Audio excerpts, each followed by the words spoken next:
दोस्तों बीजेपी को एक बड़ा बहुमत क्यों नहीं मिला? कारण बिल्कुल साफ है कि इसके पीछे का जो रीज़न है वो थी विदेशी ताकतें, जो लगातार भारत के विरोध में लगातार ऐसे प्रोपेगेंडा वीडियोस बनवा रही थी और जो भारत के युवा हैं वहाँ तक अपनी पहुँच बना रही थी। और ऐसे में कई ऐसे उदाहरण मैं आपको दे सकता हूँ जिसमें कि सो कॉल्ड एक जर्मन शेफर्ड जिसे हम कहते हैं, उसने भारत के युवा लोगों के अंदर इतना ज़्यादा जहर घोल दिया कि वो बीजेपी के खिलाफ हो गए। डिक्टेटरशिप जैसे वीडियोस उसने चला दिए जो कि लगातार युवाओं के दिमाग को डाइवर्ट करते रहे। साथ ही उसने बोला कि कॉन्स्टिट्यूशन चेंज हो जाएगा, लेकिन यहाँ पर गलती क्या थी कि ना तो बीजेपी ने इसको डिफेंड किया और ना ही किसी ऐसे सोशल मीडिया इन्फ्लुएंसर को प्रमोट किया कि तुम इनके खिलाफ भी ऐसी ही चीज़ें बनाओ जो कि सही दिशा में जाए और भारत के जो लोग हैं उनकी आंखें खोली जाए। लेकिन आप बिल्कुल चुप हो गए, आपने बिल्कुल इस बारे में ध्यान नहीं दिया क्योंकि आप सत्ता के मद में जिसे कहते हैं वो खो गए। आपका एक भी कैंडिडेट मुझे कभी ऐसा नहीं दिखा होगा कि उसने कैंपेन की हो, वो बाकायदा सिर्फ आपके नाम पे यानी कि मोदी जी के नाम पर ही वो सिर्फ वोट खा रहा था। यही कारण था कि बीजेपी को अपना जो एक बहुमत का स्तर था, जो 400 पार का ये लेके चल रहे थे, वो भी नहीं मिल पाया। और स्थिति आज ये हो चुकी है कि आपको अलायंस के साथ गवर्नमेंट चलानी पड़ेगी जो कि आपको कई बार आपके रास्ते रोकेगी। इतना आसान नहीं है अलायंस के साथ काम करना। और अटल जी का समय आप सबको याद है। यहाँ पर दोस्तों बीजेपी का जो आईटी सेल था उसने भी सिर्फ बधाइयाँ देना और केवल महिमा मंडन, वो भी इस तरीके का महिमा मंडन जो कि लोगों को सब पता है, वही सब करता रहा। किसी ने भी ये काम करने की कोशिश नहीं की कि वाकई में देश के खिलाफ एक बड़ा प्रोपेगेंडा शुरू हो चुका है, इसे काउंटर कैसे करना है। सिर्फ बात अब धर्म और जाति तक नहीं रह गई है, बात अब आगे इसलिए भी चली गई है क्योंकि जिस तरीके से डिक्टेटरशिप वाली जो थिंकिंग आपके खिलाफ बनाई गई वही आपको आज ले डूबी है।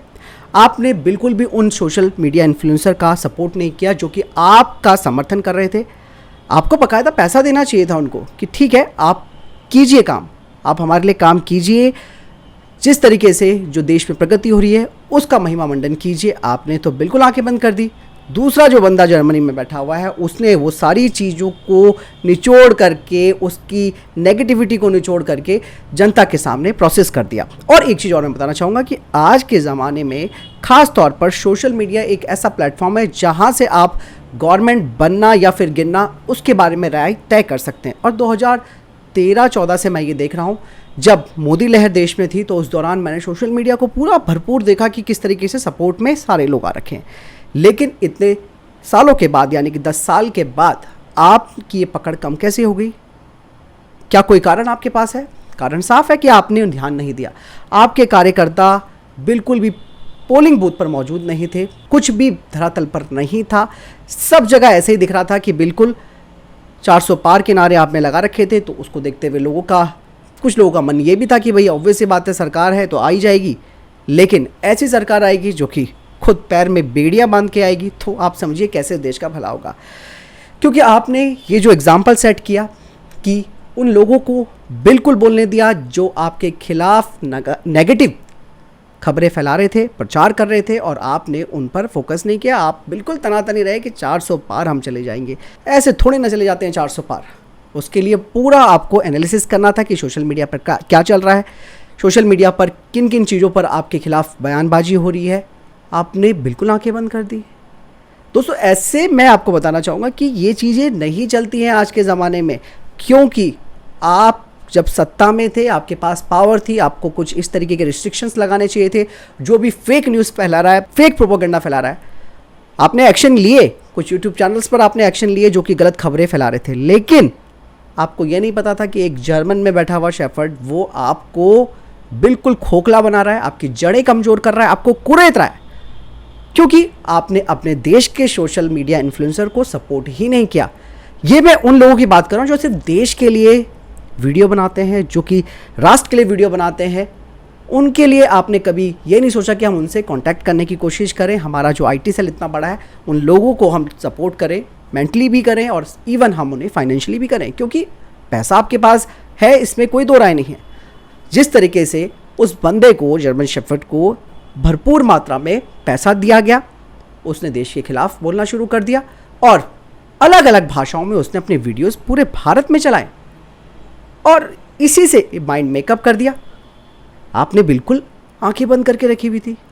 दोस्तों, ये सारी चीज़ें इसलिए जाननी ज़रूरी हो गई हैं क्योंकि अब आगे की राह आसान नहीं है और यहीं से 2029 का भविष्य भी आप तय कर रहे हैं कि आपने किस तरीके की गलती की जिस वजह से आप आज गठबंधन करने के लिए तैयार हुए।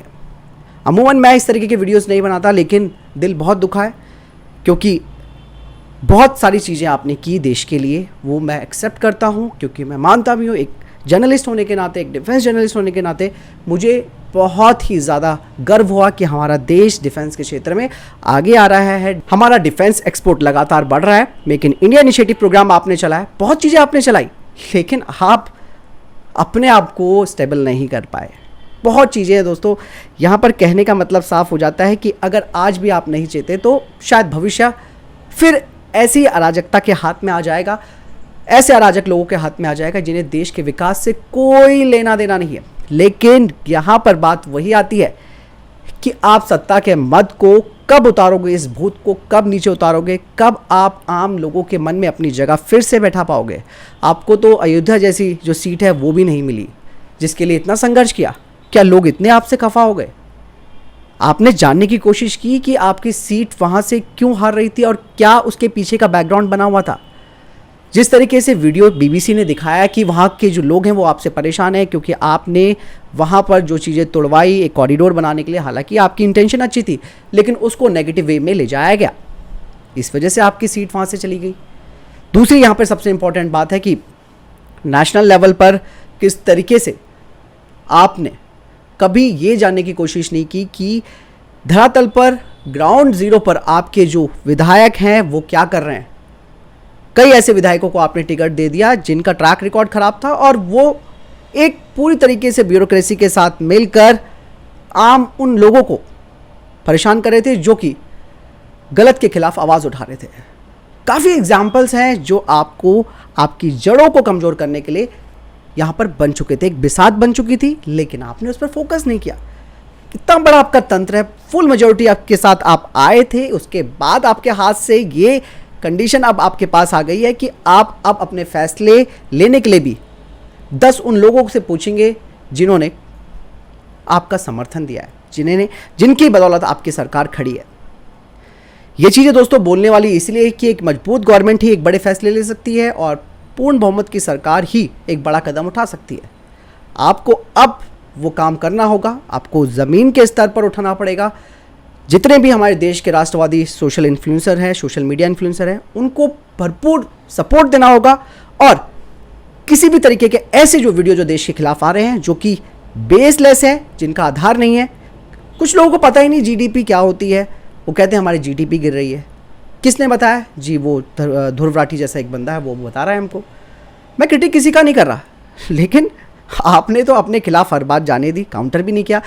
जैसे कि मैंने कहा, आपका जो आईटी सेल है उसे कोई मतलब नहीं था कि क्या चल रहा है, क्या नहीं हो रहा, क्या होना चाहिए। बिल्कुल अंधाधुंध मस्त आंख बंद करके पड़े हुए हैं। अरे कम से कम उन लोगों को तो सपोर्ट करते जो लोग लगातार आपके लिए वीडियोस बना रहे हैं, जो राष्ट्रवादी नीति की बात करते हैं, सोच की बात करते हैं, डेवलपमेंट की बात करते हैं, आपके काम को सराहते हैं। आपने कभी सोचा उनके बारे में? क्यों सोचना था? उस बंदे को उतना पैसा दिया जो जर्मन में बैठा है, जिसका वोट भी नहीं है इस देश में, वो आपके देश में आकर के या आपके देश के लोगों का दिमाग बदल रहा है। इससे बड़ी शर्म की बात क्या हो सकती है? क्या किया है आपने? आपने अपने पैरों पे कुल्हाड़ी मारी है और इसका खामियाजा अब आपको भुगतना पड़ेगा अगले 5 सालों तक, और उसके बाद तो फिर हम कुछ नहीं कह सकते। वक्त है अभी भी जिन पॉइंट्स पर मैं बात करना चाह रहा हूँ कि हमारे देश के जो भी सोशल मीडिया इन्फ्लुएंसर हैं, जो एक पूरा का पूरा मोमेंटम बनाते हैं, उनके सपोर्ट में आप आ जाओ। एक एक बंदे को चूज़ करो, चुनो उसको, फाइनेंशियली हेल्प करो उसको बोलो कि वो देश के खिलाफ किसी भी ऐसे प्रोपेगेंडे का खारिज यानी कि उसका खंडन करे और उन लोगों के प्रति जो लोग देश को तोड़ने की कोशिश कर रहे हैं उनके खिलाफ एक मोमेंटम बनाए। आपने 370 हटाई, बहुत अच्छा काम किया। आपने राम मंदिर के लिए काम किया, वो भी अच्छा किया। फिर भी आपकी ज़मीन कैसे खिसक गई? क्योंकि विदेशी ताकतें आपको तोड़ने पे लगी हुई थी। फिलहाल आपकी क्या राय इस बारे में मुझे कमेंट सेक्शन में लिखकर इसलिए बताइएगा क्योंकि अब बात बहुत दूर तक जाएगी और एक बड़ी आने वाले समय में आप देखेंगे कि बहुत चुनौतियां आपको देखने को मिलेंगी। आपके फैसले अटल नहीं रहने वाले हैं। बहुत चीज़ें हैं जो देश भर में आपकी इमेज को और ख़राब कर सकते हैं। फिलहाल आपको क्या लगता है कमेंट सेक्शन में लिखकर जरूर बताएगा। मिलता हूं नए वीडियो के साथ। नमस्कार, जय हिंद, वंदे मातरम।